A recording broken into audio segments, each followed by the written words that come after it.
హోంమంత్రి అనిత వ్యంగ్యాస్త్రాలు సంధించారు. విశాఖ జిల్లా ఎస్ రాయవరం మండలం దార్లపూడిలో పలు శంకుస్థాపనలు చేయడానికి వెళ్లిన హోంమంత్రి అనిత కాన్వాయ్ను జగనన్న కాలనీ వాసులు అడ్డుకున్నారు.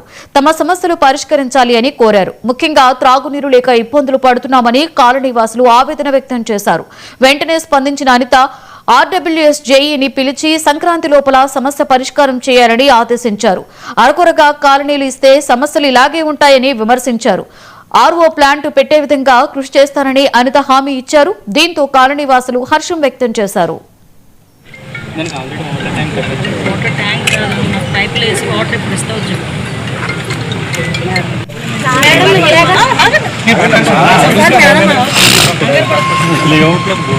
మధ్యలో పెట్టికండి వెనకరండి బాబు వెనకరా ముందు పడిపోకనా